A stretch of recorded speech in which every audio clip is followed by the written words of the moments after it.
All right, I'd like to call the meeting to order. Please stand and join me in saying the Pledge of Allegiance. I Pledge allegiance to the flag of the United States of America and to the republic for which it stands, one nation, under God, indivisible, with liberty and justice for all. Thank you. Tonight's roll call, all are present with the exception of Director Velasquez tonight. We will begin with open forum tonight, and I know I spoke to some of you.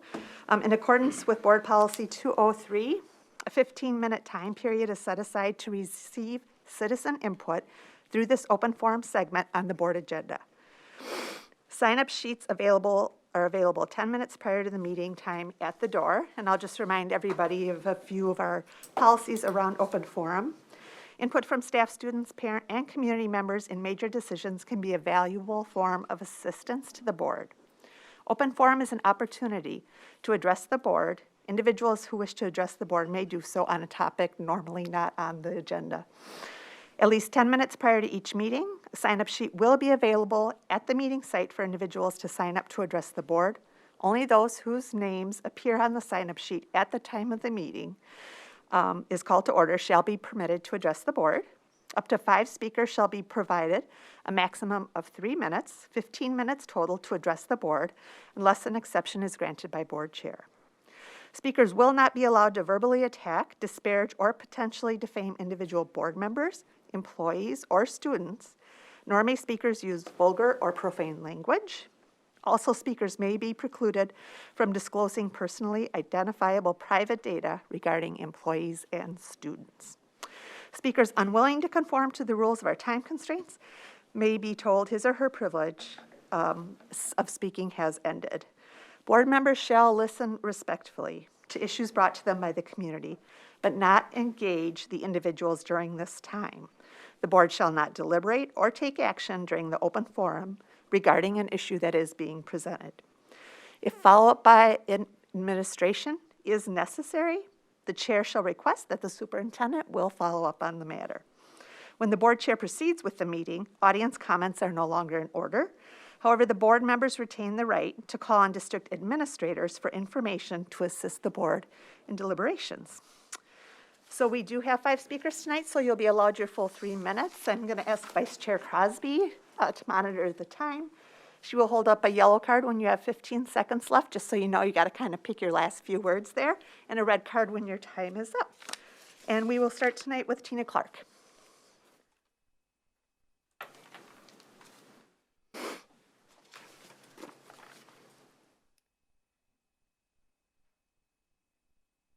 Hi, Tina. Thanks for being here. Thanks for being here. Oh, thank you. Well, and is it okay for me to take my mask off? I'm not sure what's our When you're policy. presenting- Yep. Yeah, when you're presenting, it's okay. The only thing I ask is if you move the microphone. So they can hear you. Okay, I'm Yeah, sorry. there you go. Thank you. All right, thanks. Well, Happy New Year, everybody. I have to be honest, first I want to thank you for your service to our schools and our community because it's greatly appreciated, and we thank you. And I also thank you for the opportunity to speak tonight. I'm not super prepared. Time got away with me today at work, and so I thought, well, I'm going to prepare for this and be more organized, so I have to apologize in advance that I'm not more organized, but I'm just going to share some thoughts. I'm kind of speaking straight from the heart, and so I hope you just understand that. I wish I had facts to present to you, but I'm just not that prepared. So with all due respect, we ask that you please remove masks from our kids, our teachers, and our administration. We have asked this before, as you know, and here we are, it's a new year, and our kids are still masked up in our schools, and yet there's many other schools in Minnesota that it is a choice. And so we ask that you remove the masks. We also ask that you refrain from pushing the weekly COVID testing and the push for this vaccine. Here are some basic facts and concerns I want to share with you. The only masks that actually work to prevent COVID are the surgical N95 masks. Cloth masks cannot stop the spread of a microscopic virus and do zero to prevent COVID. Masks create both physical and psychological damage. The bacteria that collects on masks from rebreathing carbon dioxide back into our lungs is downright dangerous to our lungs and affects our brain function, which is why so many kids have headaches and experience lightheadedness. Not to mention the rashes all over the kids' faces, and also adults, from the bacteria from having to wear masks all day long at school. The kids no longer get to see their teachers or their friends' facial expressions, and their sociological development has been negatively affected. I can see this in my own kids. Depression and anxiety in kids is at an all-time high, as is suicide. The largest children's hospital in Minnesota is swapping ICU beds for mental health beds, and this was recently in the news, and I'm sure you all read that. It is no wonder why test scores have declined. You can catch and spread COVID even if you are vaccinated. This is the truth. COVID is not dangerous to students or most healthy adults, only high risk. With exposure comes natural immunity. And natural immunity is 27 times stronger than the vaccine. That is also a scientific study. The vax quickly loses its efficacy and does not produce wide-range immunity. People with natural immunity are the most protected and safest people to be around. Thank you. Thank you, Tina.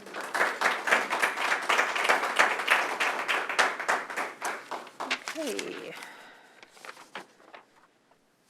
Next up, Amy Bullion. Did I get that right? Thank you, thank you.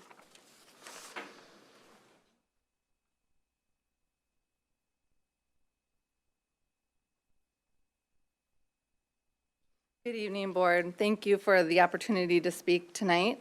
A lot of the things that I wanted to say, Tina covered very well, and so I feel I don't need to be redundant and say them again. However, I am coming to you as a concerned parent of 2 high schoolers, and I'm asking you also to remove the mask mandate. Allow parents and families, allow families to choose for themselves if they are to mask their children or not. I want to say I'm against the mask mandate, but I'm not against masks. If you choose it, just the same with the vaccines. If you choose it, I am for choice. And I feel like in so many instances in our schools, the choice is being taken from kids and from students and families. And it's creating just a toxic environment. My kids are affected daily with anxiety of being masked all day, of being yelled at for not wearing their mask properly. And I'm asking that that the school board and that the schools can put the focus back onto education. It is challenging to sit and watch a district trying to control COVID. It's not controllable. It's not controllable by a vaccination. And whether you're vaccinated or non-vaccinated, it needs to be a choice. So I guess that's why I'm standing up here, to please put the focus back onto education and remove the mask mandate from our kids. Thank you. Thank you, Amy.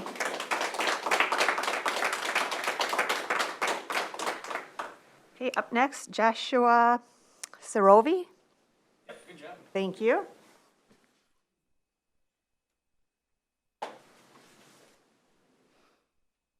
Good evening. Thank you very much for letting us speak tonight. So I am here on masks myself. So I've spoke here before about the science behind masks and how masks don't work.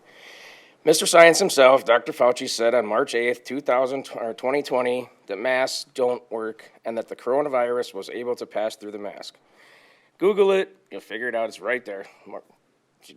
Dr. Fauci said it, so I mean, everyone goes off of him, there you go.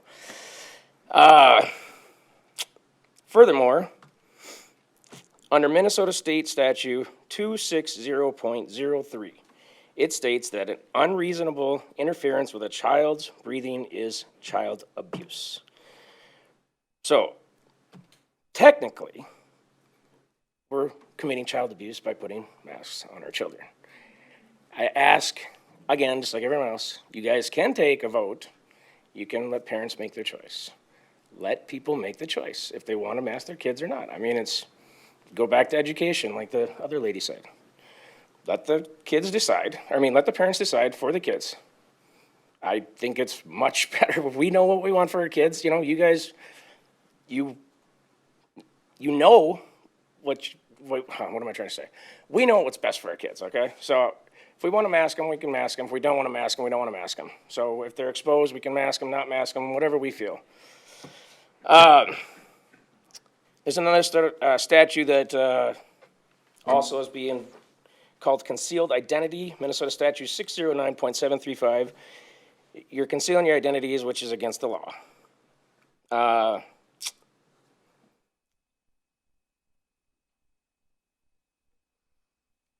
So in conclusion, the school board members are not following the real science. The real science states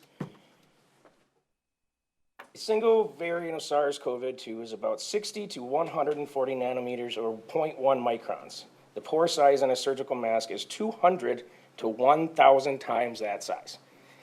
Again, I said it last time I was here, but basically you're taking sand, throwing it at a chain link fence, and expect it to stop it. That's basically what we're doing with masks. It does nothing. You can put them on if your kid if you want, but you guys should take a vote. Please take a vote. Let us make our own decisions, please.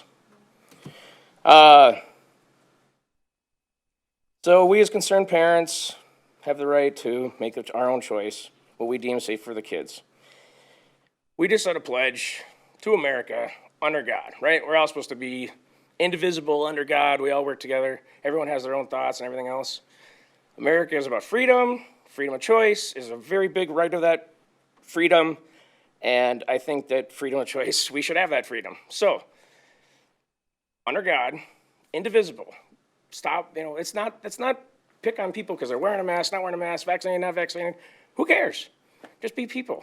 You know what I mean? Just be people. Thank you very much. Thank you, Joshua.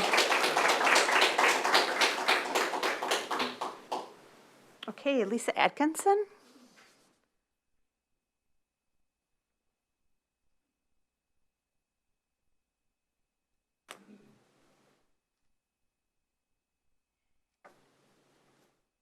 Hi, thank you. I'm Lisa Atkinson. I have a student in 7th grade at the middle school and also a student in 11th grade at the high school.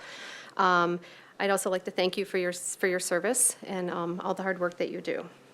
I noticed this evening on the agenda that you will be discussing vaccine mandates and also the Safe Learning Plan, and that is why I'm here tonight. The timing of seeing the agenda was actually kind of consequential because I looked for it yesterday and I couldn't click on it. And so after I looked at the agenda, I also received a notification from a friend about an obit that was just announced that I'd like to read to you. This obituary is for Derek Andrew McIntosh, passed away unexpectedly in the morning in the early hours on January 4th, 2022, due to complications from blood clots, sending him into cardiac arrest after receiving his COVID-19 vaccine. Derek was born in Robbinsdale, Minnesota, to the parents of Jeff and Sue McIntosh. During the last weeks of his life, however, the world turned dark for him. Heavy-handed vaccine mandates, the governments were determined to strip away his right, and then he ended up dying. Like I said, he ended up dying. I'm not going to read the whole obit to you. But I think as you continue to discussion this evening, my first point would be to the school board is what professional right do you have to mandate a medical procedure to anyone? My second point is that if there are side effects, big or small, who will be responsible for the consequences caused by this experimental vaccine? We are now 2 years into a pandemic, which is now being considered an endemic, and everyone has been impacted in so many ways. Unfortunately, our children are the largest population of humans that continue to be negatively impacted with loss of learning and masking in school. It's really hard to believe that there are second graders that have never seen what normal school is all about.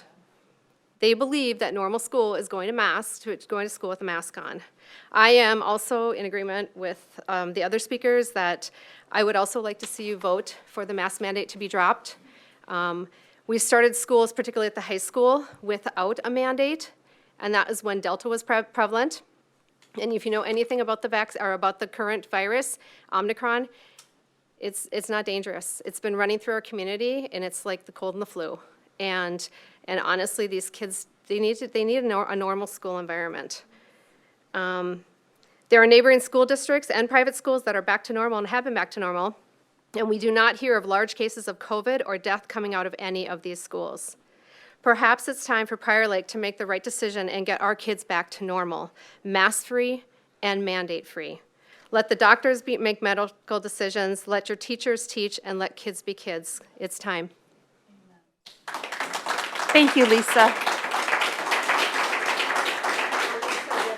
Send a letter to the full board if you want to read the full content of what she was referring to. So, all right. Next up, and I believe last up, is Ellen Fahey.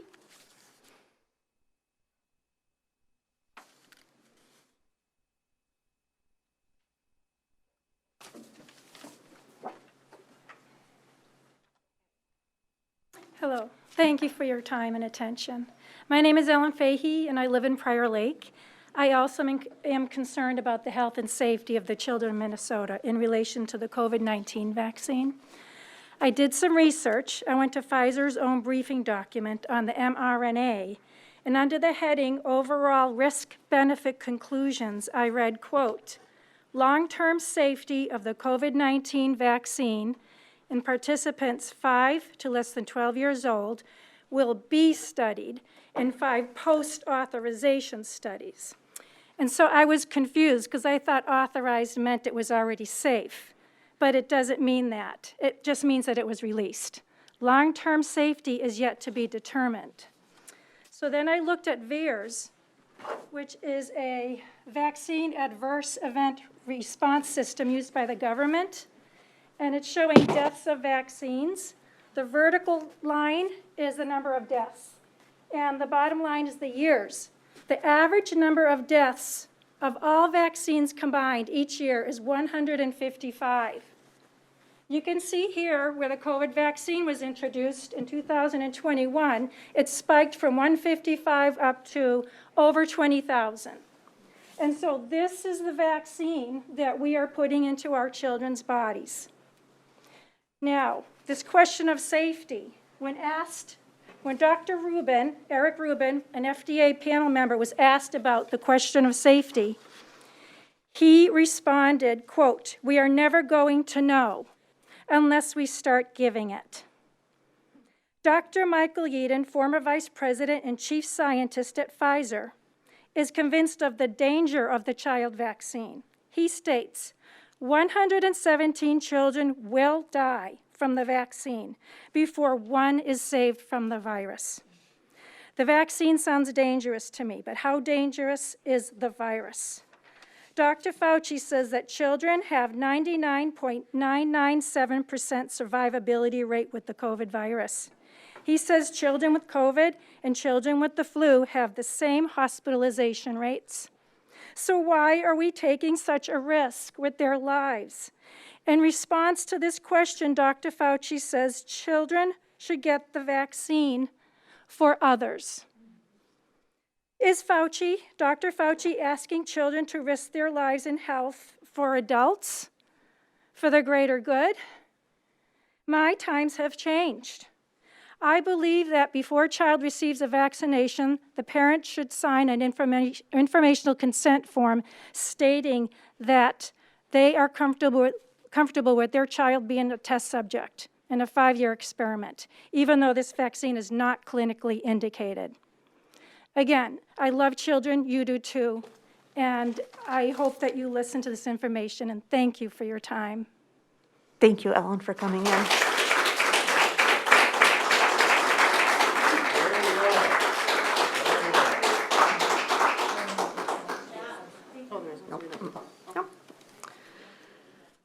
Okay, I'm going to move on then and ask for a motion to approve tonight's agenda. So made. By Stacy. Second? Second. Jonathan, all in favor? Say aye. Aye. Opposed? That passes 6-0. Next up is our consent agenda. Consent agenda items are considered to be routine in nature and will be enacted by one motion. There will be no separate discussion of these items unless a board member or citizen so requests, in which event the item will be removed as a consent agenda item and addressed by the board chair. Do I have a motion to approve the consent agenda this evening? So made. By Amy, second. Second. By Jonathan, all in favor say aye. Aye. Opposed? That passes 6-0 tonight. I apologize, I should not have voted yet, I was out of order.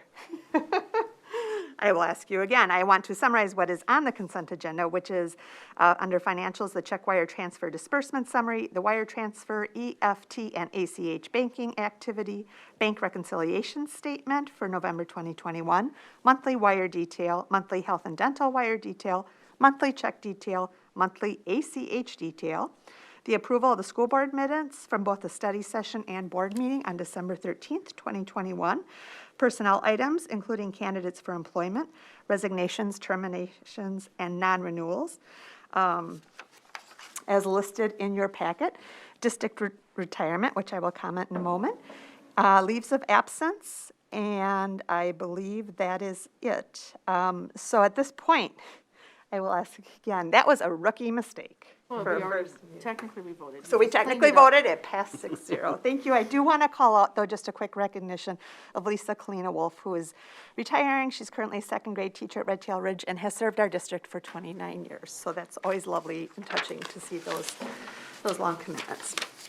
Next up is the resolution for our acceptance of gifts.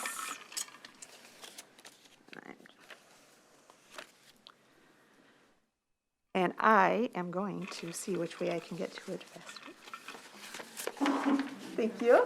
I can make a motion All right. for a resolution of acceptance of gifts. Okay, motion made by Stacy to accept the resolution for acceptance of gifts. Do I have a second? Second.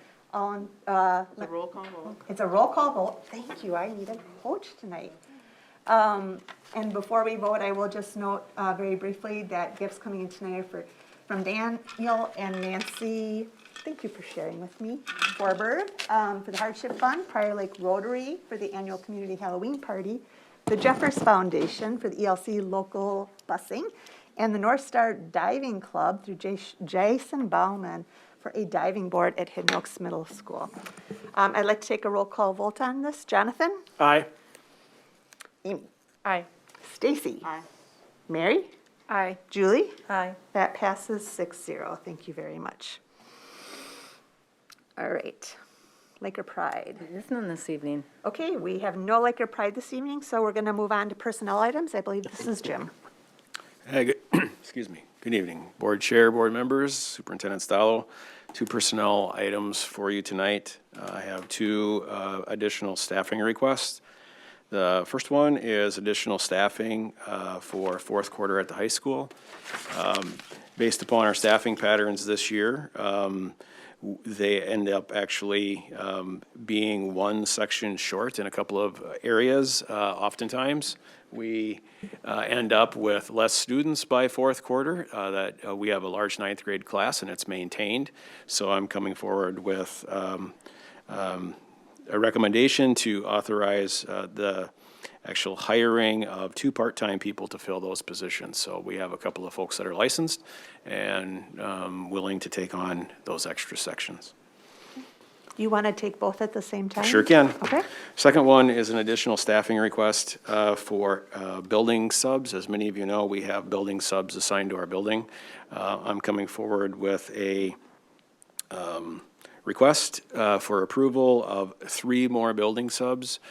This ends up being a cost neutral for the district with the increase in the daily sub rate that you did in December. And so we believe this will add some flexibility and consistency and some ability to move things around on a daily basis and hopefully fill more of those sub shortages that we have by doing this. And this would be until the end of the year. So we're That's all we're asking at this point. Okay. Are we able to approve both of those in one? Do I need a motion first for discussion or questions first? Well, I was just gonna ask a question. Yeah. What would that bring us up to then on the elementary and middle school? Like, you're adding 2 positions at elementary, so don't we already have 3? Total, Yeah. oh, you put me on the spot. Sorry. We have one building sub for each 2 buildings in the elementary and one at the middle school, so that would, Yeah. I think whatever that math is, 3 to 3.5, sorry. yeah. Yep. Okay. I was just wondering what the increase was gonna be, so overall. Other comments or questions? Okay, are we able to take both in the same motion, Jim? For your approval? I think we can. Okay. I think you can. Do I have a motion to approve both requests? So made. Second. By Jonathan, second by Stacy.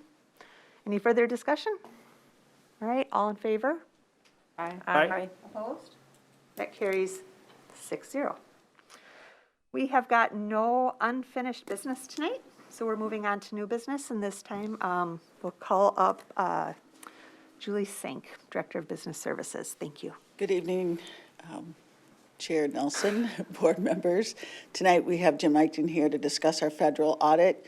The results of our federal audit, as you remember, the board approved in October our audit. This is just for federal funds, which include the recent COVID funding that we received, and also it is federal special education and federal dollars for child nutrition services.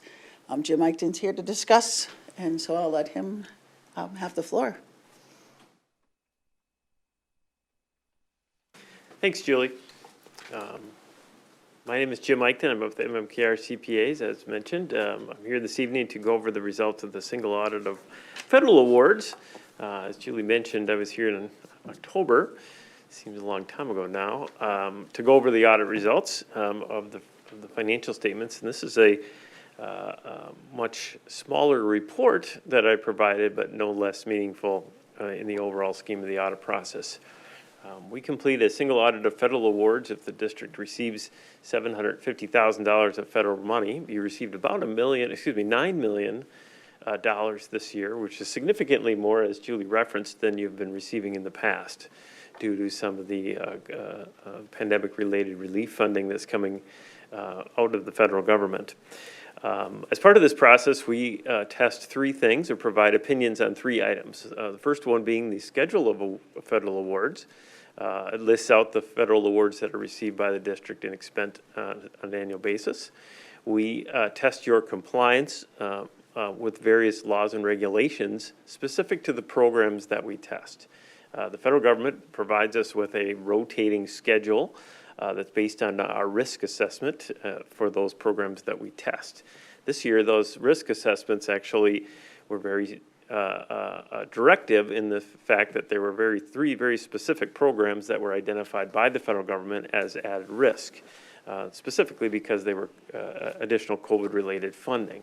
The Child Nutrition Program, the Education Stabilization Fund, as well as the COVID relief funds were all 3 major programs as defined, and as such, we were required to audit them individually. I mentioned the first opinion on the schedule of federal awards. We did issue an unmodified opinion. It was the opinion you were looking for on that particular grant. We did have one finding report specifically to the internal controls of the overall programs. We noted one particular control related to the drawdown of funds from the Department of Education. In these particular grants, at least the Education Stabilization Funds, they're what's defined as a reimbursement-based grant. And the reimbursement-based grants are you can draw down those funds once you've spent them. And the funding that was reimbursed was a few days, if not, well, actually 2 days, I think exactly, and very small amount, probably less than $10,000 of spending in advance of what was reimbursed. So the amounts in that particular category were inconsequential and almost insignificant.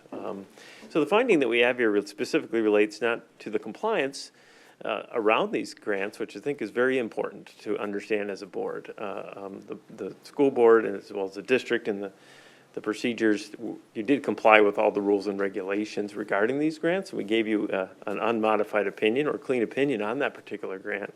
We just tested one small area of internal controls that came up with what I would call an insignificant finding.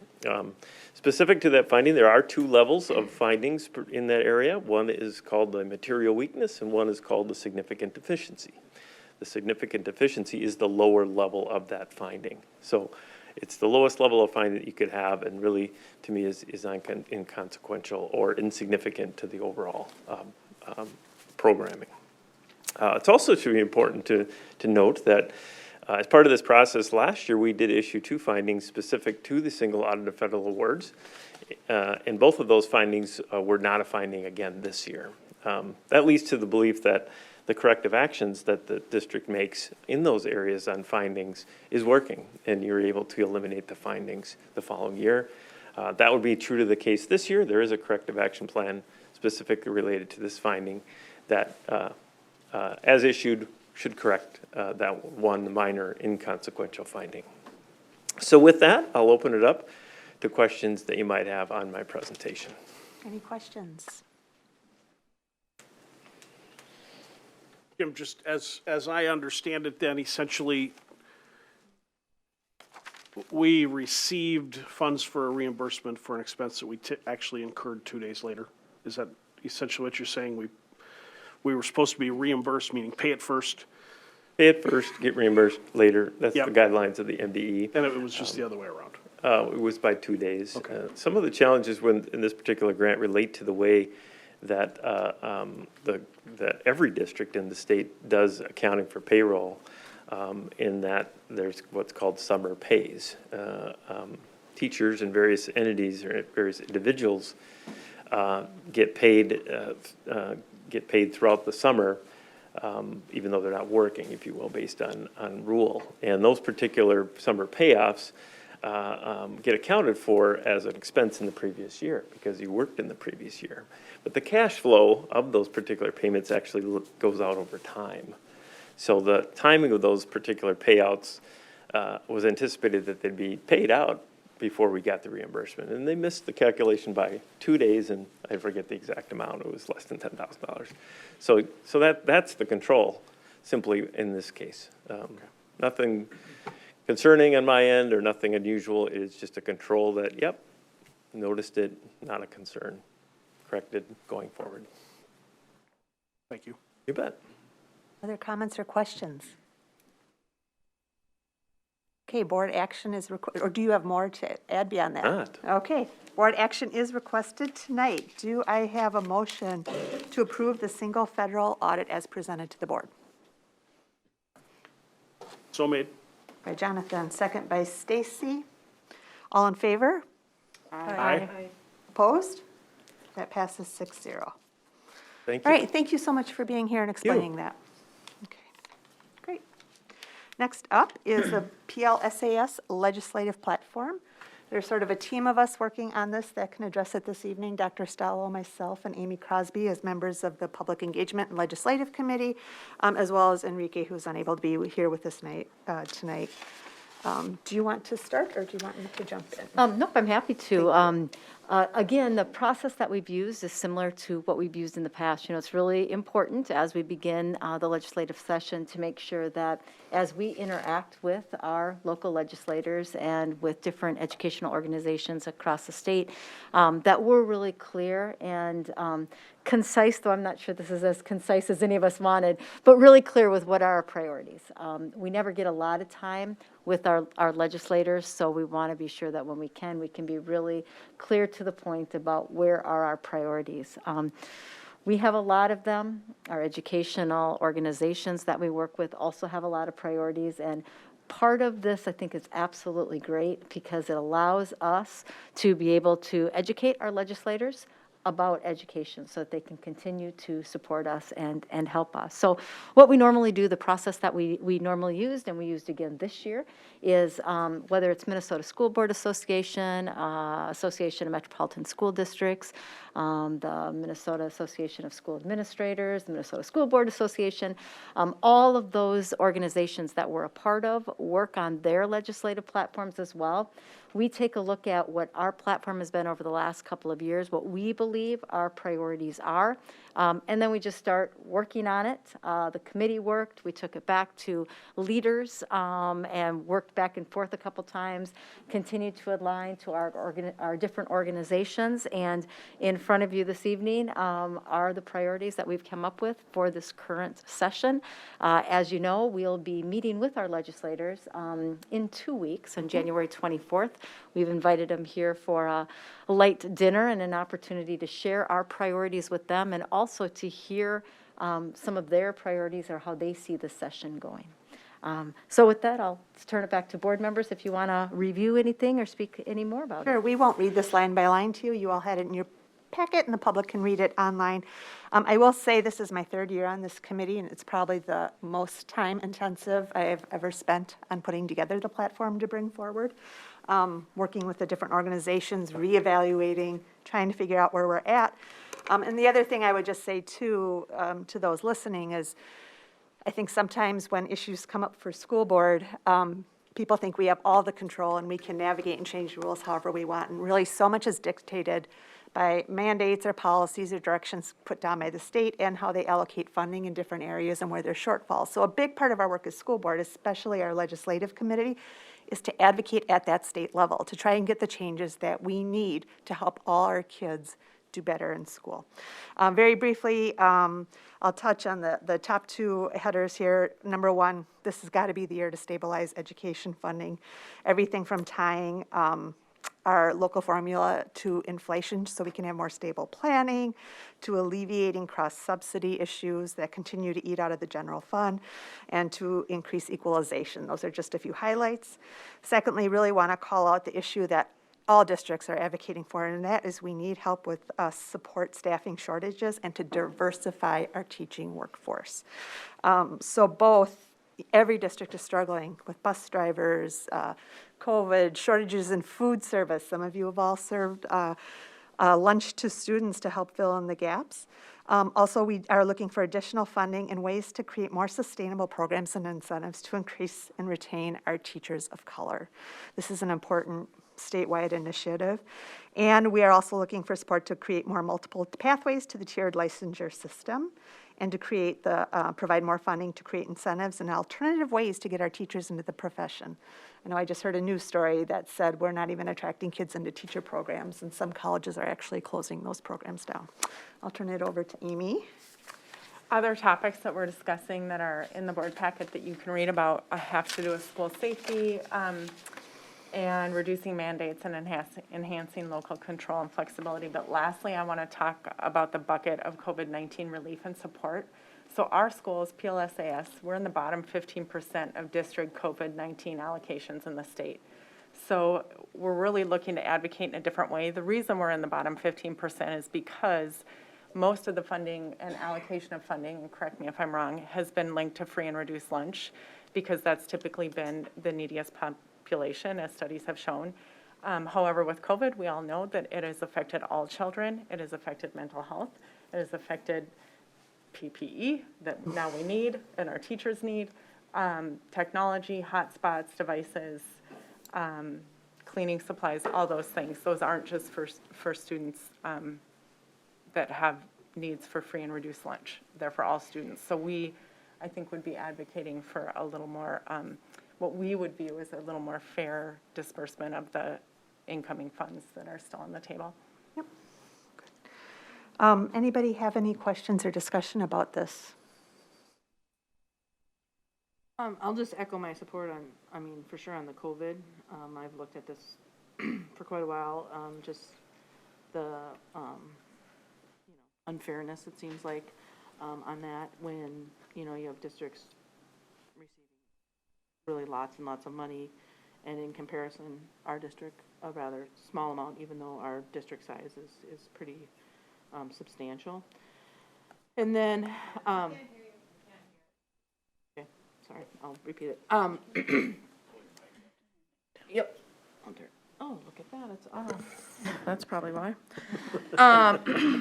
So anyway, I was saying that I've just researched the COVID-19 just over the last couple of years and the amounts that we receive in comparison, what Michael, or what Amy was saying, is rather substantially different. And it's not, you know, size of district, that kind of thing. It doesn't, it's more about the free and reduced. So I think really driving that home, because I think a lot of that is federal money and a lot of our state, you know, this is our state legislatures and they don't really understand the impact. And so, I think driving that home will be important, as well as, stabilizing education funding. You know, the amounts that we get, people talk about the 2% and the 2%, when it's really not 2%, of our funding. And really, I think sometimes, I mean, I think even from last year, just talking to a couple of our new legislators, they did not realize that. And so I think, a real understanding around, you know, throwing around the percentages doesn't necessarily mean that it's 2% on the whole budget. So, I think emphasizing that again, you know, with inflation where it's at and trying to keep up with employment and attracting people to our district is really important. So. Any other comments or questions?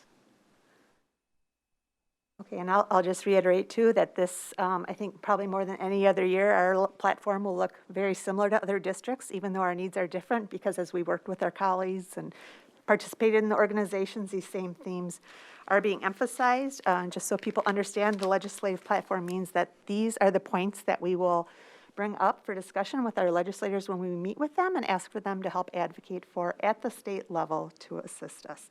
At this time, do I have a motion to approve the PLSAS 2022 legislative platform? So made. By Julie, second. Second. By Stacy, all in favor? Aye. Aye. Opposed?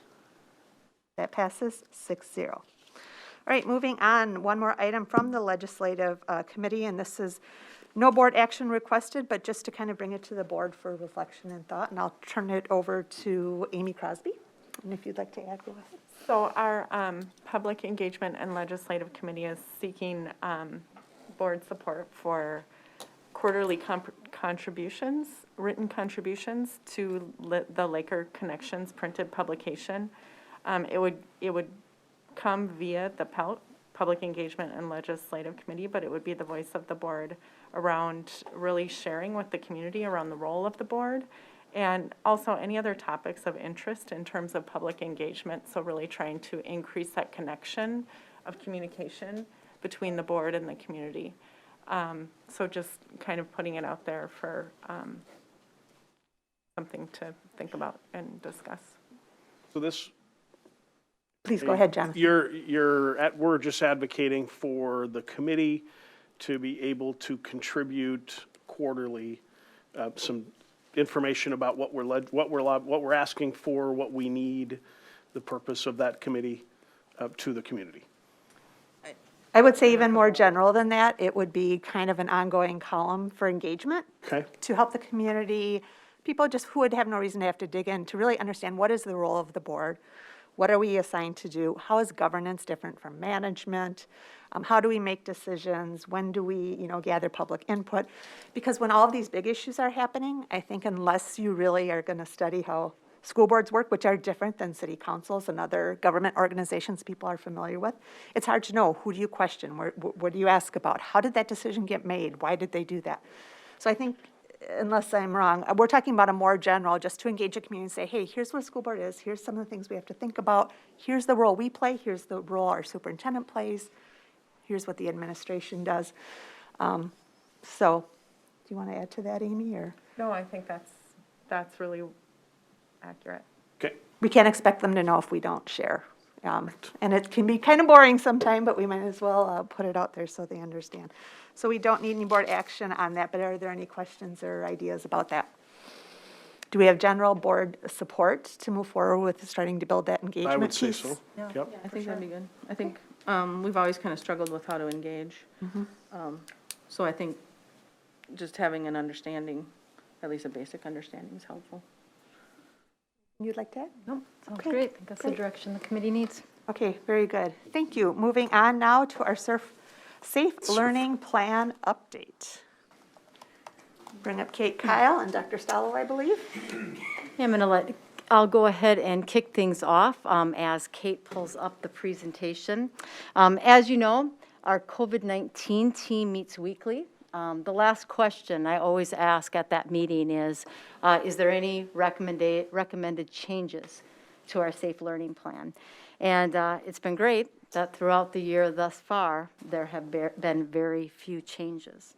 However, as we look at the outcomes this evening, you will note that we do have a change. That a couple hours ago, the Incident Command Team did approve that we're bringing forward to this evening regarding our learning model. So although there are a lot of topics we're going to discuss, I want to kick off with that information right now. For a variety of data points that you will see later in the presentation, we do have to move from our in-person learning to distance learning. You're going to see some information today about the staffing challenges, and I think we've communicated throughout the last couple of weeks, especially the difficulty in staffing challenges that we've had. Today, we're at a point, and you'll see this data, that we simply cannot safely continue to operate our schools. I know this is not what anybody in this room or across the district wants.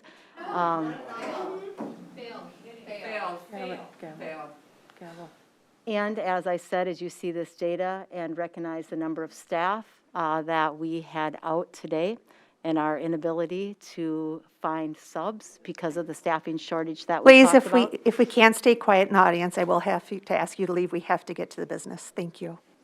So with that, what we will plan to do moving forward is on Wednesday, which was set as an early release day. That will be a staff planning day. They will also have the PD portion that had been planned, but we won't have students in school. K-12, our early childhood, family education, or early child special education, or Circle of Friends preschool. On Thursday and Friday, we will be in distance learning. On Monday, we don't have students because of the Martin Luther King holiday. On Tuesday, we'll also be in distance learning.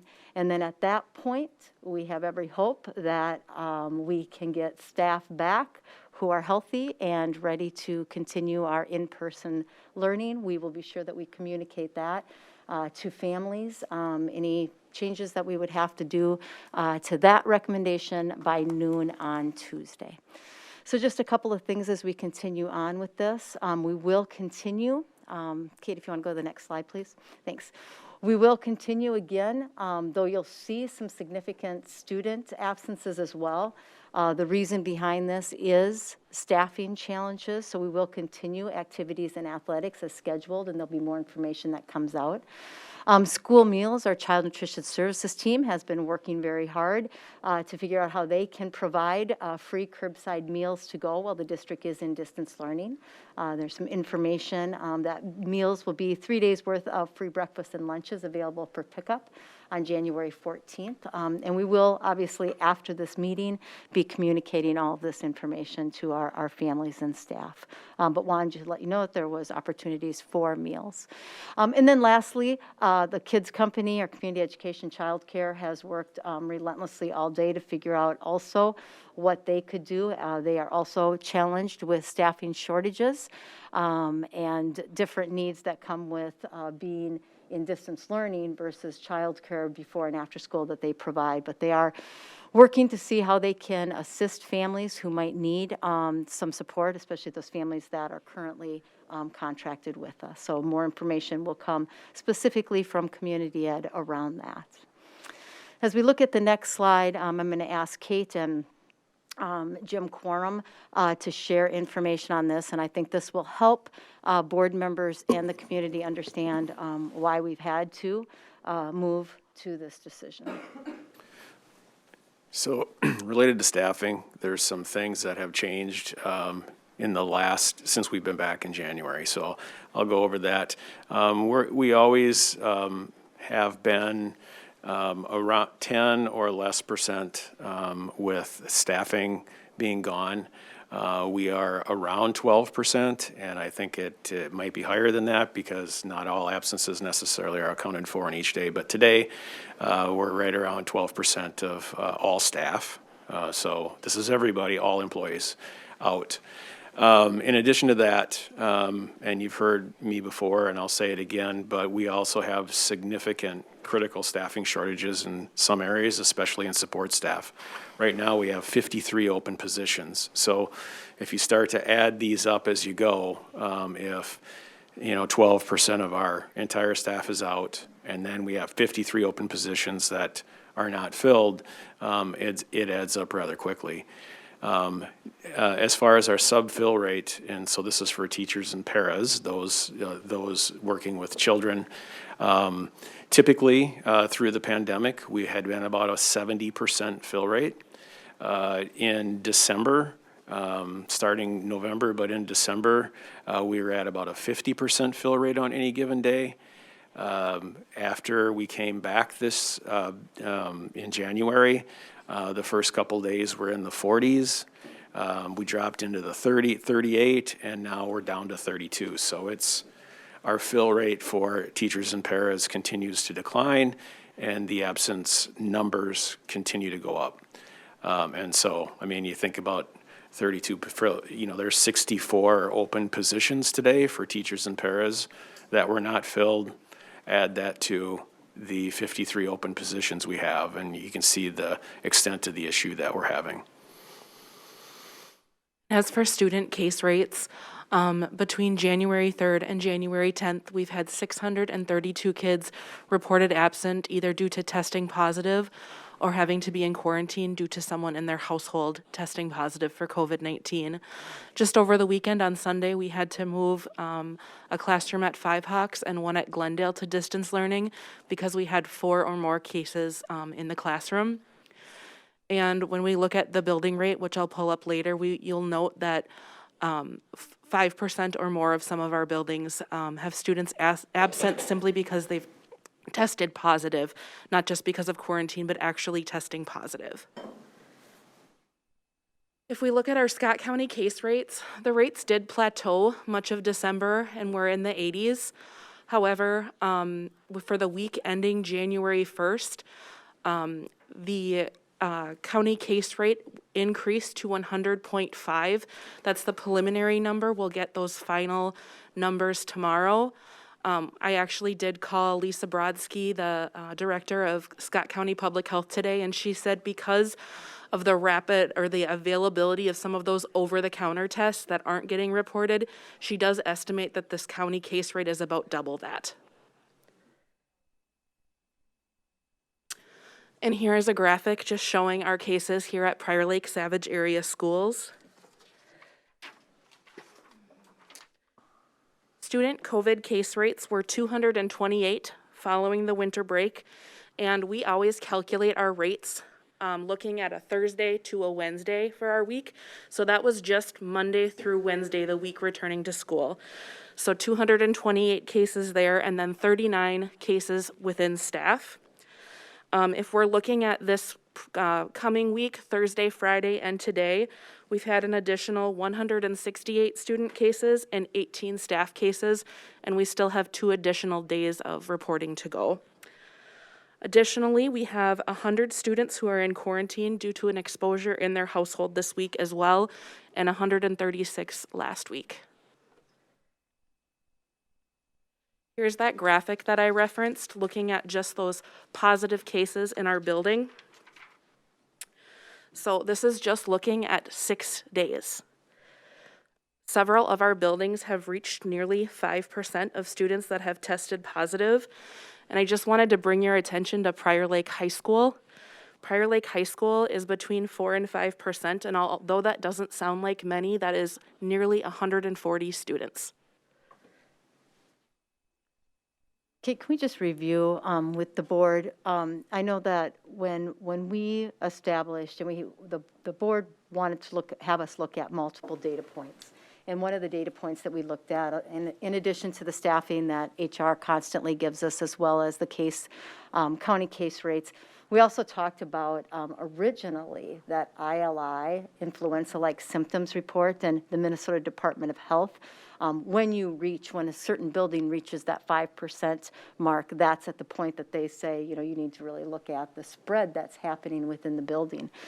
So when we were setting some of these criteria, one of the things we looked at is not just the ILI in the building, but we said, let's make sure that we're tracking the positive case rates of COVID in each building. At that point, none of us ever thought, especially Prior Lake High School, would get to that 5%, to have that significant number of cases. So again, I think to Kate's point, not only did we have to move 2 classrooms over the weekend, but if we were going to continue to look at this 5%, which has been that criteria when we had to move Westwood, November was that, to distance learning, they were over that 5% positive cases in their school, and now you can see where all of our schools are. Just some historical trending here, data. If you look at this, a couple things I would point out, both for daily absences and subs, it looks like it went down, but that was a 3-day week, right? So we don't have that normalized to a 5-day week. If we did, it would be a flat line from the week before or slightly trending up. So just I wanted to clarify that. But again, you see open positions, we did pretty good there for a while. And then in the last several weeks since December, we've started to see an increase again just before break. We had a fair amount of support staff either resign or ones that we had just hired actually just did not show up. And so that's where you see that spike in support staff at the end of December there. So we watch the fill rate. It's interesting for this whole pandemic for a long time. That stayed pretty consistent no matter what our absences were. We had about the same fill rate. That's changed in the last 4 weeks. That's this, since December, where we always were 65-ish, which is, we always think pre-pandemic is not good. You want to be 90 or more. But we worked with that, but in the last several weeks that has declined, and in the last 2 weeks has really gone down, so.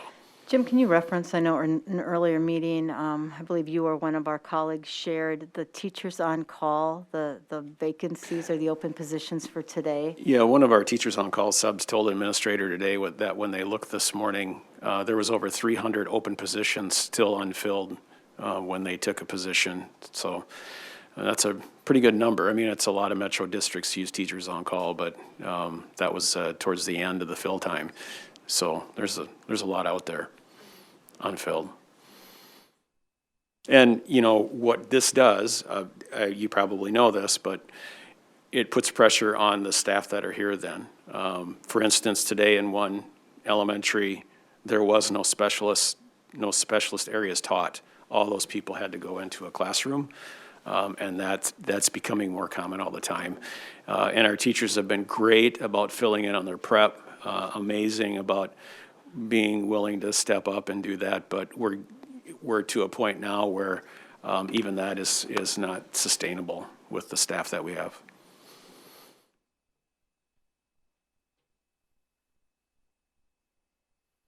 Jim, are you going to speak to this one?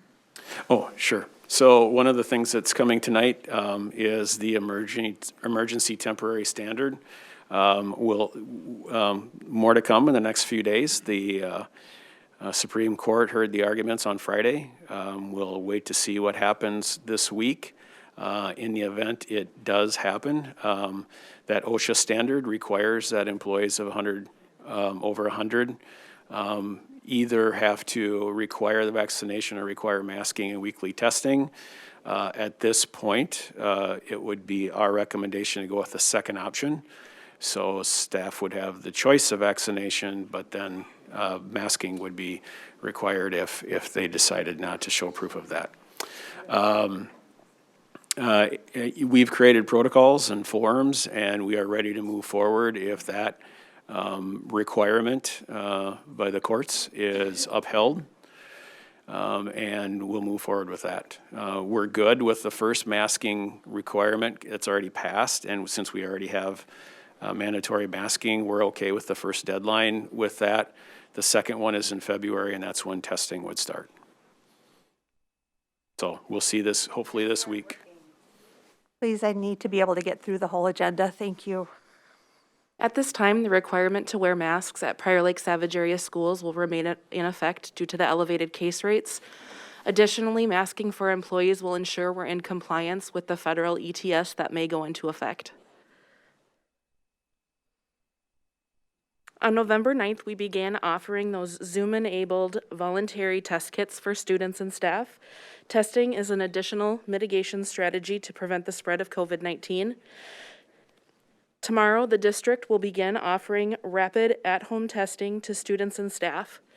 Due to the large number of community members seeking testing, we ask that tests be given only one to staff and one to students. We're in the process of ordering more testing supplies, but we do know that testing is very hard to come by in the community right now. We also learned that the Vault testing lab has multiple staff members out due to COVID, so processing time for those tests is also taking longer. So we're doing everything that we can to help our community for those who wish to be tested.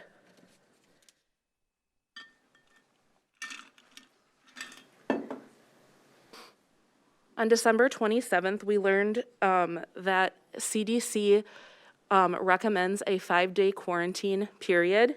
Late last week, we learned that that quarantine 5-day could be applied to schools. And so because of our staffing crisis we're experiencing, immediate action was taken, and we adopted that shortened quarantine for our staff members. So they are able to return if they are without symptoms at day 5. And then when they return, they will be required to wear a KN95 mask days 6 through 10. Due to the logistics of a quarantine, we are still awaiting some additional feedback from MDH and how we can implement it.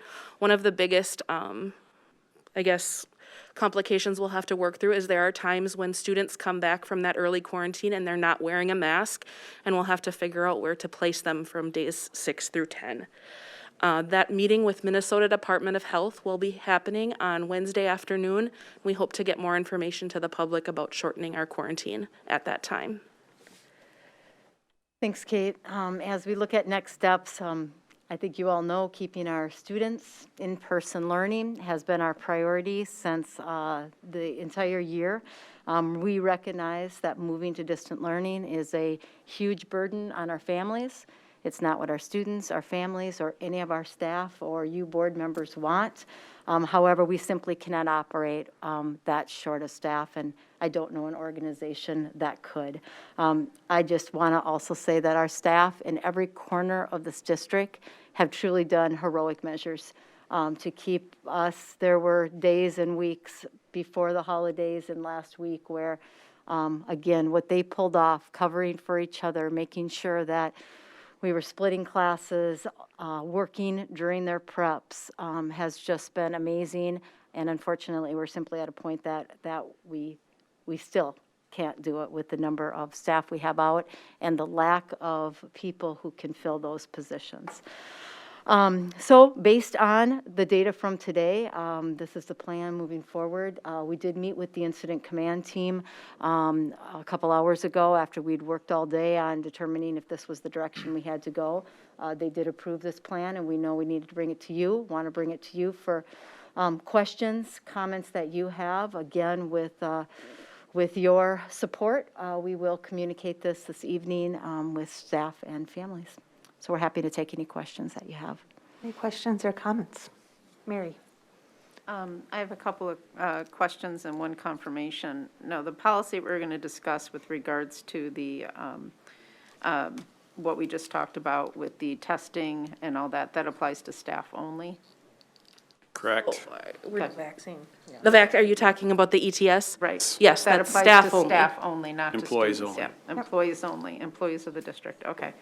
And then the other thing that, when we're talking about quarantine, so if you have a staff member that tests positive, but then their family gets it, how long is the quarantine?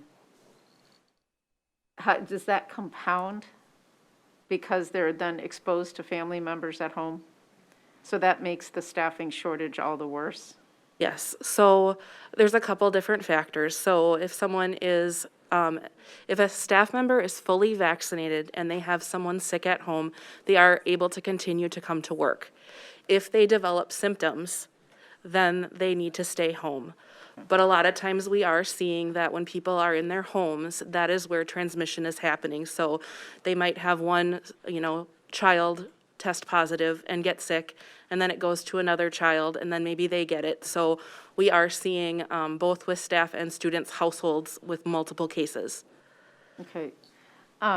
In general, and this is a question for Jim, how are we handling sick leave and vacation time and everything else that kind of adds up with all this, with the staff and with the massive shortages?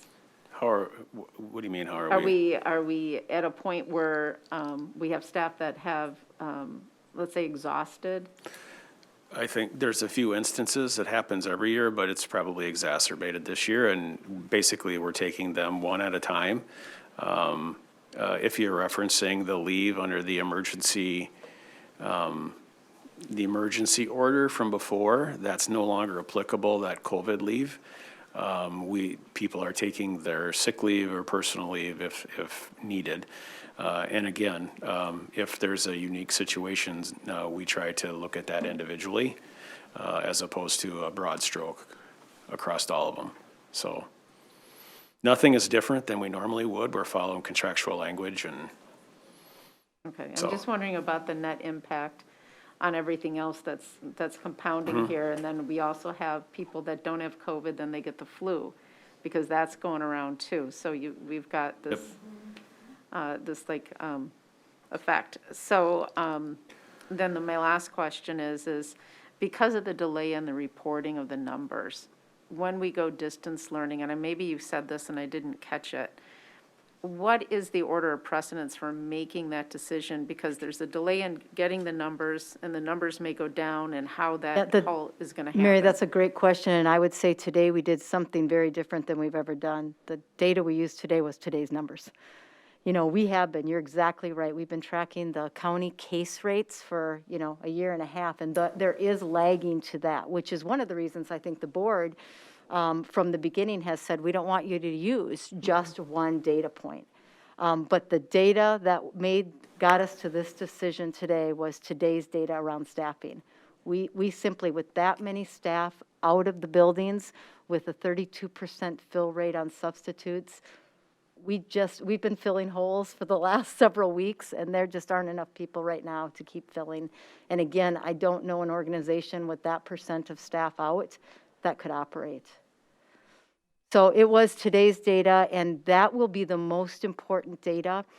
We just said, it'll be next Tuesday morning will be really important for staff to be communicating ASAP about getting back to make so that we know that we're good to go next Wednesday. So we're hoping the shortened quarantine will help us with that. Okay, thank you. No, thank you. Julie? So it's my understanding that staff will report, correct? They will teach in the buildings. We are going to provide some flexibility that they will be able to, like they did during distance learning last year, teach from home. Okay. Because if their children also, it would also have an additional burden if we required them to come into the building, but their children were sick. So, just like we did with distance learning last year, we'll allow, if staff can and have the materials they need, we'll allow them that flexibility. And we're pretty confident that we can look at those numbers on Tuesday and see if they're actually able to. Yeah, we're meeting with administrators on tomorrow, and that'll be one of the key indicators that we'll just have to make sure administrators are working with our staff, and HR will send out notices for staff to say, let us know as soon as you know, so that we can make that determination as soon as possible. Anything else, Julie? I would just add, I want to watch staff. I'm not going to say I don't care about student absences, but that's not what's really a function of this right now for me personally. I can support if our teachers are unable to be in those classrooms with our students. I think that's a much harder way to learn without a teacher in your classroom. But I want us to watch those staff numbers, and we need those kids in that building. Yep. So. Any other comments and questions? Jonathan? Question, and obviously this isn't where any of us want to be. My two questions, am I recalling correctly, the 5% rate, whether we're talking about COVID or we're talking about the flu, if we have 5% of our students out or staff, or people out of a building with any illness, doesn't MDE tell us to shut down or close to it? You know, I actually talked to a representative from Minnesota Department of Health. There isn't a hard, fast rule. We just know that something's probably happening in the building, like transmission of something. And with this variant, they're thinking that it's probably very present in our buildings with the student absence rate that we're seeing. Okay. And as I'm understanding what you're laying out into next week is we're hoping that this is a relatively short pause, and in a week or two, we are back. Absolutely. And I think for us, it's really, can we get staff back healthy. here? Because, you know, I think we all know that we're going to continue to have absences, both staff and students, but December, which we thought was really hard during December, is looking a whole lot better than today did. You know, and again, there was a lot of staff working beyond the call of duty in order to keep us operational through December into last week as well, and we just hit a different point. And today. we certainly have been hearing from staff about being over just past the exhaustion point. And if we're at this point, I don't know how we can ask any more than they've already given us. Yeah, I think that is a great point, and I think it's important. I think we heard yesterday during our Scott County meeting, or at a Scott County meeting, we're at day 666 of the first COVID case in Minnesota. So we have been all working really, really hard and for a long time to ensure that our kids are safe and learning and in school as much as they possibly can be, and that's our continued commitment, and we'll do that as quickly as we can. Other comments or questions? I'm Go ahead. just curious for a reaction from our student representative. Do you have any, how do you think this will be received at the high school? I think that, students can visibly see how exhausted the teachers are.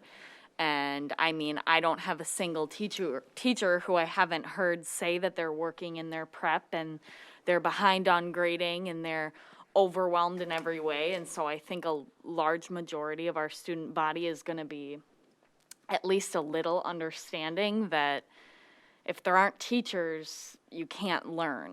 So as hard as it is to learn in distance learning, I think it's even harder to learn when you literally don't have your teacher present. So at least with that online, we'll still have a little bit of functioning like normal, like a teacher talking to us, teaching to us every day. And I think when I think back to last year, it was cameras off, mics muted, but now we all know each other a little, like your classmates, your teachers. So my hope would be that at least some students are turning on those mics and cameras, and I think I'm hopeful that they will, so.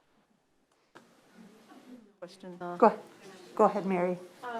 What does this do for any events planned at the school during that time? Yep, again, as we said, the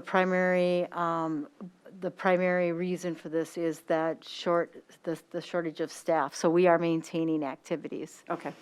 And outside user groups who are using our buildings as well. Again, where that will come into play is especially from an operations and custodial maintenance staffing. If that continues to be challenging, we might have to shorten some hours of some evening things.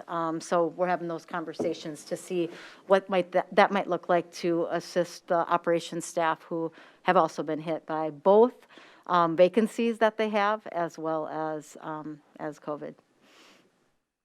Anything else? Okay, I will just add thank you to all of you for your work. I don't think we anticipated this being in this situation, but I do appreciate you clarifying for us that this is clearly staff-related. We just can't keep the buildings running in an effective learning manner, and including probably safely at a certain point if we don't have enough bodies in there. I know the teachers, the paras, the specialists, I will just echo what everybody has said. They have done everything they can to keep us in person, and I know that several administrators have been in the buildings. supporting special ed, supporting classrooms as well to try and keep us open. So my gratitude to everybody. I appreciate that we're hoping that this is a very short-term time to catch our breath. I am grateful that one of those was a planned day off anyway, an assigned day off. And we'll look forward to future updates. Thank you.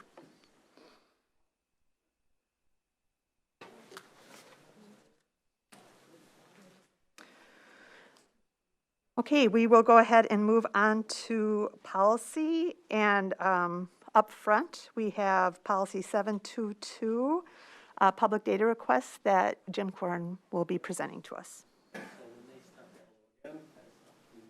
A little context around this. This is a new policy as far as a number. It was embedded somewhere else before. I think if you've all been paying attention to the MSBA news clippings, you see, and I believe also on the legislative platform, all of the discussion around data requests. MSBA has a model policy, which we have not used in the past. We had our guidance tucked in a form under the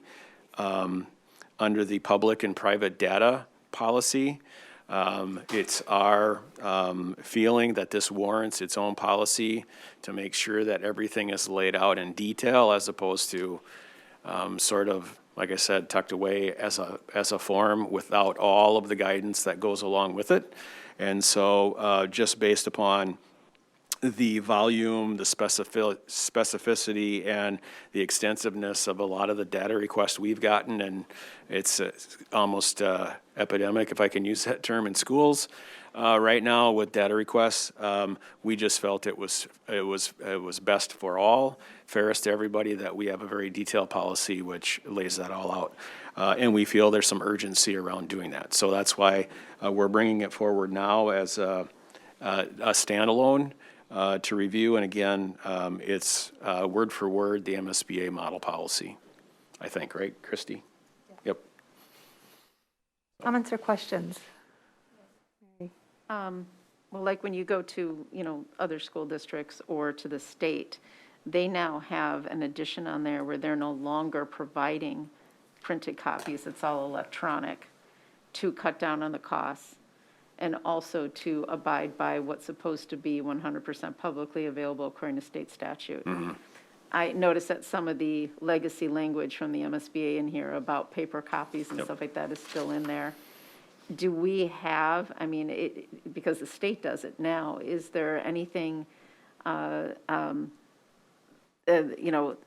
against statute that you know of that says that we will only provide paper copies upon request? No, I don't believe everything else so. will be We do electronic? provide electronic as well at times, but to this point, we still get data requests on a handwritten lined paper sometimes, and people want paper copies back.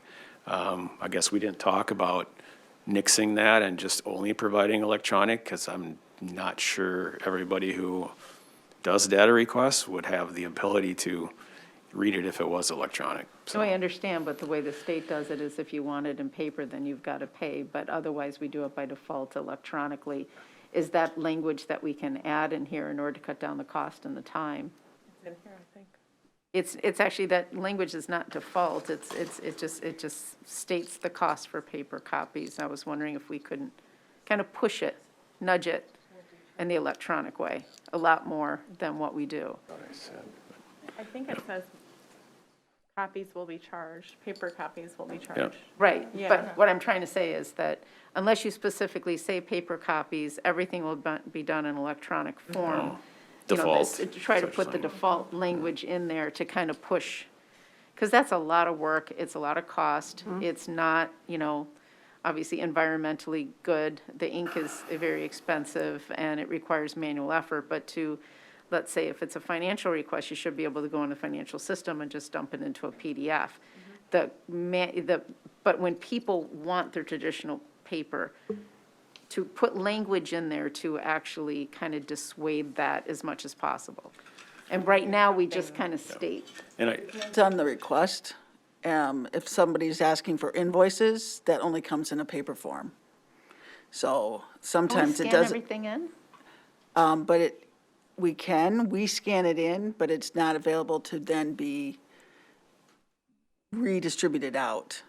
It comes together in one big, so we would have to disseminate that anyway, and then put it in an electronic format. So it's still labor intensive. And I do think that, don't believe that anything would preclude us on the actual request form where we could state something like that as procedural, as opposed to changing the model policy. I would say data requests seem to fall into two categories oftentimes, Julie's or mine. And with mine, oftentimes, we have to spend a lot of time redacting because of personal data, which whether you do that on the computer or whether you print it out and do it by hand, that's, for me, that's the majority of the time it takes in doing these things. And sometimes, literally, it's thousands and thousands of pages of that we have to go through one at a time and redact things.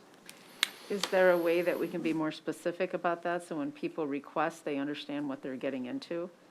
Yeah, we've had some discussions about we have another procedural thing that we've spent some time going over. And part of that is trying to have discussions on the front end. What is it that you're really looking for? Is there a way that we can streamline this instead of just taking the request as is and automatically acting on it? So we're trying to put some things in there that will help us reduce some of the workload related to that. Is that in the form of changing the request form itself, or in modifying this to make it very prescriptive, so to speak, to say, you know, this is what will cost, this is what doesn't cost? And given estimates too, right? That's another thing that we're talking about, and how we begin to implement once this gets approved is giving people's estimates. Because sometimes I don't think they know how much it's really going to cost if you request something and it's a very generalized request. Again, that might be thousands of pages and cost several hundred, or, you know, Rochester had one that they estimate at $900,000 in cost to actually get all that data together. Okay. Anybody else? Is this a first reading of this one? They're requesting board action tonight, because what they did was pull it out of another policy to make it easier to find. We talked about it last month. Okay, I know I missed one last month, Yep. so. No, but I really would like it to be a little bit more prescriptive and let people know. Otherwise, you know, I don't know if it's shock value or what, or not understanding it, you know. I don't quite understand the invoice thing, because, you know, financial applications and electronic invoices are much more prevalent today than paper, but we are a school district, so things do work a lot different than they do in a bank. You know, I would like to see if we can't add maybe additional language in there to really push for the electronic form whenever possible in order to save time and money. And I think at this point, I mean, for me, this is the first time doing the public data request on its own and using MSBA as the model policy when we really haven't had one.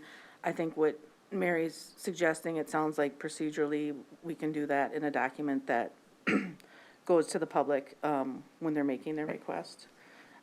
So I wouldn't want it to hold up. So I would be supportive of approving it as is, and then, you know, strongly wording the desire for electronic in the procedure part of it. We've significantly changed the process and the procedure and the paperwork related to that. So I think what we're after is we believe it's going to be a good process, and we want to get going with it so that we can make any modifications. And that might be one of them that we change within the form or within the guidance itself that we give to the public when they do a request. Jonathan, did you have something? Just so to be clear, because I think it is appropriate what Mary's asking, that the default or it be an opt-out to get paper as opposed to asking for it. But you can accomplish that in the form that people complete to request the data, so we can do it on that procedural basis, and the policy will work as is, correct? I think it depends on the data, though. It really depends. No, I understand. Yep. Yeah, and I don't think people always know that when they're making a data request. A lot of them, I mean, I've seen a lot of them. They come with one or two But I'm gonna- lines, and they don't realize the in-depthness of it. So it's a lot of communication back and forth between, Christie and the person. So there's a lot of dialogue that goes on anyway. I think that, at that point is when, we can push the electronic and people understand exactly what's involved. Because they do modify their requests based on Yep. a lot of times what they're asking. They just don't know. Understood. Anybody else? I will just add thank you for proposing to pull it out. I do think my limited experience with data requests is that people find it hard to find that policy when it was buried underneath. And secondly, I do think they will then pay more attention to the form they go to fill it out in that dialogue in terms of what am I really asking for and what do I want to pay for, et cetera. So thank you for the work you put into that. At this point, do I have a motion to approve policy 722 on public data requests? I'll make the motion. By Stacy, do I have a second? Second. By Amy. All in favor, say aye. Aye. All opposed? That pass- Oh, Mary opposed, okay, I'm sorry. That passes 5-1 with Mary opposing. Okay, thank you. Next up is first reading of policies. These were brought forward to us at the December 13th meeting. I know it's confusing because we go through several times to allow the public to have time to have feedback on them. Is there any questions after having gone through them earlier that anybody has going forward? Many of them came forward, I believe, with no changes suggested, and others were just clarifying or updating wording. I would say 406 had some extensive changes based upon MSBA's model policy, and I'm sure you looked at that already, but I just want to point that out. Anything you would need to call out to us in specific about it, or? I don't think so. I think if you read through there, there's a lot of redefining what things mean, and some clarifying on certain pieces of data related to that, so. I also noticed some clarified job positions if people Yep. were assigned, if it's a bigger department now or something, that was all clarified in policy as well. Well, just to clarify this, for this one policy, Jim, it looks like we picked up the actual statutory language on this one a little bit more clearly. So the model policy actually follows the Minnesota Data Privacy Act, Yep, and references it. right? Yep. Okay. Anybody else? All right, those will come forward again, and we will see those again. There are no second reading of policies tonight, and then we do have one more to be brought forward by Jim, policy 491. All right. Oh, and before you present, if I could just share, this policy falls within School Board Policy 208 parameters. In case of an emergency, a new or modified policy may be adopted by a majority vote of a quorum of the school board. A statement regarding the emergency and the need for immediate adoption of the policy shall be included in the minutes. The emergency policy shall expire within 1 year following the emergency action unless the policy adoption procedure stated above is followed and the policy is reaffirmed. The school board shall have discretion to determine what constitute an emergency situation. Thanks, Jim. Okay. 491, so there is a model MSBA policy. We have also consulted with our legal, and this is the product that comes forward before you. So I gave a summary in the Safe Learning Plan, but a couple things I will point out. There are two times that are significant in here. One was January 4th. And we've passed that one, but unless we were out of masks, we're covered with that one because we have a mandatory masking policy. So that first one, which you'll see in a couple of different places within the policy itself, references January 4th, where it says the ETS is legally enforceable unless there's a change basically in OSHA or the courts, right? So you'll see that multiple times in here, that we understand, although there's urgency around passing it, we know it could be modified. You might pass it today and the ruling comes and Minnesota OSHA determines something different. We have that within the policy itself that we would change according to what requirements Minnesota OSHA provides us, okay? So I think that's significant. And you'll see that on page 2 under scope, only in effect, if legally required. So that's a common question that comes up. You have all this in here, what happens if it changes? And that provision is in there on page 2. The second piece of that is the testing. If we'll do mandatory masking for those that don't provide proof of vaccination. And there will be testing. That's a February date. So you will also see that within there. I don't have a page number on here, but it's subdivision 6 under face coverings. There's a January 4th, and then down below it in subdivision 7, it talks about COVID testing, and it says beginning February 9th. So the first one we're good on. The second one is February 9th. And at that time, then the mandatory testing would weekly mandatory testing would take place for those that don't provide proof of vaccination. There's much more detail that goes in there, how you report it, what we can use as far as a proof of vaccination. All those pieces walk in there, talk about that, new hires, all that sort of thing. And I'd be happy to, if you have any other questions, but that would be the summary of the policy as we're proposing it. And I'll leave it to you for discussion and questions. Before we have discussion, could I just clarify that this is something that we will be required to do if it is upheld? Yes. So it's not the school board deciding we're going to institute this policy. We just have to be prepared for that if it is approved, that we have to follow it. That's Okay. correct. Other comments, discussion, questions? So first of all, this applies to staff, It only applies to staff. not to students. Yep. There was a comment made in multiple courts, as well as with the CDC and HHS, that they are going to suspend parts of the HIPAA privacy for the public reporting and for the transfer of data with regards to vaccinations. Is that still in place? Yeah, I am not sure on that, and HIPAA, we talk about HIPAA in schools. It doesn't quite apply the way it would for a medical organization, for instance, so I can't speak to that, Mary. I'd have to read up more on that. I don't know. Well, we are self-funded, and I'm not Yep. saying this to be controversial. It's just that with the reporting and the self-reporting and stuff like that, I'm just hoping that regardless of what happens, that Yep. we know we're covered We on s- that state, that we're not going to be in violation. And I'm pretty sure that with the testing and with the showing of the healthcare, the vaccination cards and stuff like that, that I'm pretty sure they did do something. I just don't know if it expires and if it's concurrent with this.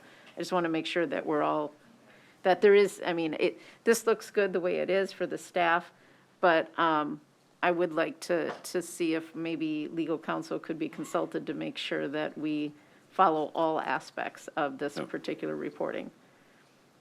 I can tell you from a safeguard perspective, HR is handling this, and there'll only be a few people that are involved in going through and gathering the cards. They'll be submitted electronically. It'll come directly to us. So we're going to do everything we can to make sure that those are safeguarded as much as possible.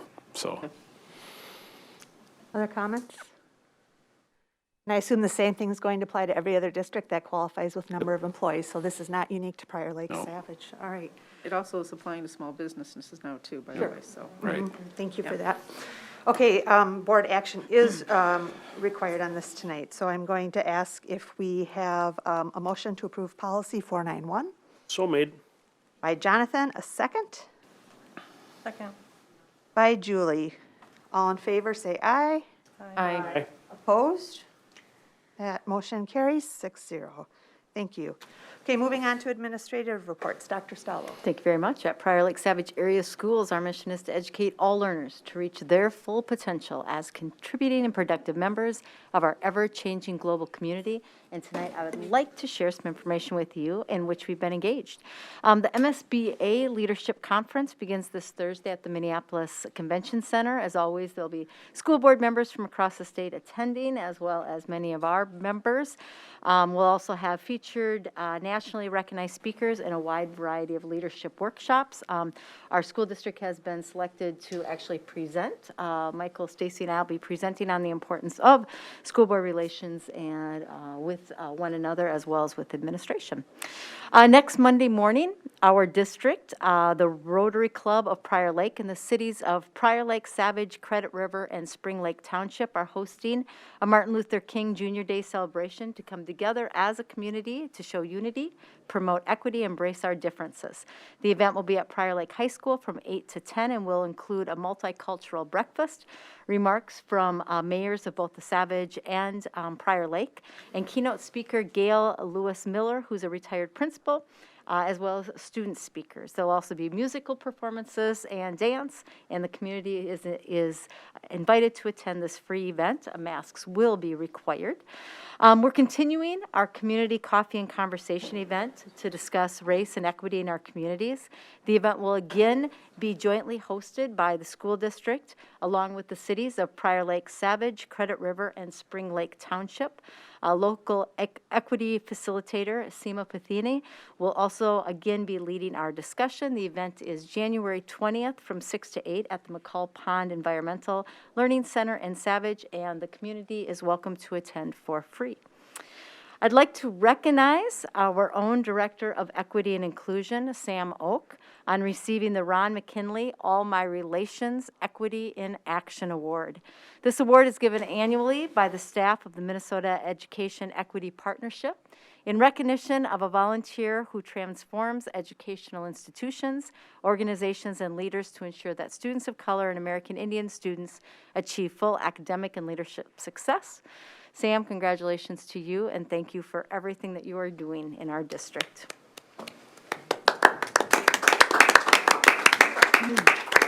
That should have been our Laker Pride tonight. Yes. Sorry about that, Sam. And then congratulations to 3 Prior Lake High School students, or seniors, Elizabeth Ginsburg, Ty Sandel, and Vivian Lundquist, who all earned the highest possible ACT score of 36. According to ACT, less than 1/2% of all test takers earned the top score. Among United States high school graduates in the class of 2020, just 5,579 out of nearly 1.6 million students who took the ACT earned the composite score. So congratulations to these students, their families, and certainly educators who have assisted them along the way. Thank you. That's fabulous. Thank you. Administrative reports tonight. None? Okay, board reports. Let's start with Bella so I don't forget. Yeah, absolutely. So at the high school, Student Council is working on planning our Winter Spirit Week. There will be some changes, and with COVID, we'll have to plan accordingly. We are meeting with, our exec board is meeting with administration on this Thursday, so we'll be hopefully getting some things set in stone. But we're really excited to kind of bring the students back together, you know, hopefully after this little distance learning period, this will brings back some student spirit. And then Dr. Stallo touched on this one, but there is a student advisory group working on planning the Martin Luther King Day celebration this upcoming Monday. We'll have student speakers, which is very exciting. The president of BSU, the Black Student Union, will be speaking. I know there's going to be dance. It's going to be really fun, and the Rotary is helping fund us, so we're very excited for that. And hopefully that'll also bring some student spirit. So, yeah. Great. Thank you very much. I love your enthusiasm. Okay. Other board reports? Is there anything? Nothing. Nothing. I'll just briefly mention that Dr. Stallo and Stacy and I did attend the AMSD meeting last Friday, And legislative was the focus of that meeting, so not only did we have superintendents from different part of the state really advocating for what needs are, we had legislators present, both online and in the room, trying to help them understand how our school finance works, where the challenges are, and where we really need help from the state right now. And then we did have 4 legislators also speaking in terms of what they thought their priorities might be going into this next special session and looking at the surplus. And as you can imagine, there are some differing viewpoints, but it was a really, really good and helpful discussion, so. All right, nothing else? Michael? Yes, please. Just one quick item. I would just like to take a moment to say my gratitude, I think everybody else's as well, to Stacy for another year of leadership as our chair. Obviously been a challenging time. We are grateful to have had your leadership, and Michael, thank you for stepping up for this year. Yeah, I appreciate, Stacy. You've probably had the hardest year in record of being the chair, and your leadership helped keep all of us steady, so grateful to you. All right, future events. We have the MSBA Leadership Conference coming up January 13th and 14th. Martin Luther King Day with our celebration at the high school, as already mentioned, is a no-school day. The joint school board and legislative dinner coming up January 24th at the DSC at 5:00 p.m. And the next school board meeting, January 24th at the DSC at 6:00 p.m. Okay, next we are going to be having a closed session. The meeting will be closed in accordance with the open meeting law, Minnesota Statute 13D.03, for the purpose of discussing negotiation strategy. Do I have a motion to close the meeting? So made. By Stacy, a second. Second. By Amy. All in favor? Aye. Opposed? Okay, that passes 6-0. At this time, we will clear the room and go into closed session. So if you're vaccinated,